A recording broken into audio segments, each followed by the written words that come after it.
In 1986, a 20-year-old man finished work, got into his car, drove, stopped, left the keys behind, walked into the woods, and disappeared. No goodbye, no letter, no public breakdown. His name was Christopher Knight, and for the next 27 years, almost nobody saw him. People nearby started reporting strange things. Food disappeared, batteries disappeared, books disappeared, but nobody could find who was doing it. Eventually, some people started wondering if the person wasn't real at all.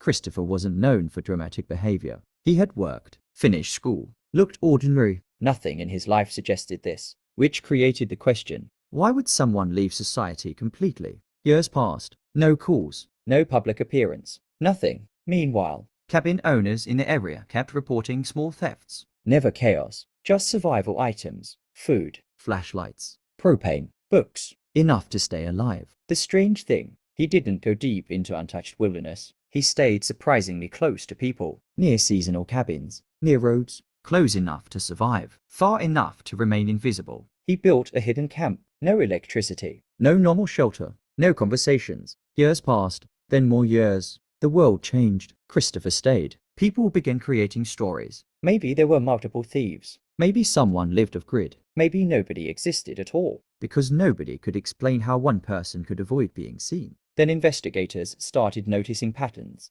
Things disappeared, but carefully. Nothing wasted, nothing excessive. Someone was living there. Someone disciplined. Someone watching. Years became decades. Christopher adapted. He learned schedules, movement, seasons. He reportedly survived winters without lighting fires to avoid detection. Meanwhile, people nearby slowly accepted something impossible. The hermit was real. They just couldn't find him.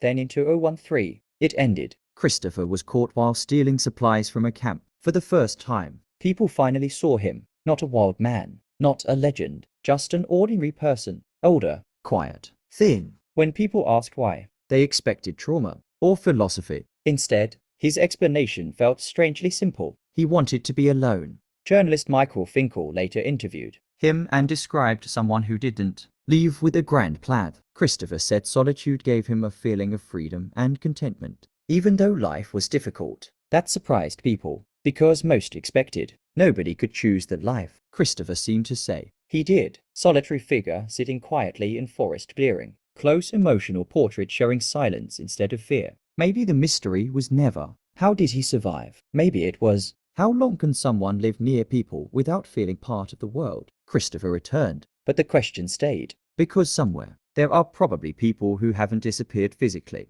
only quietly.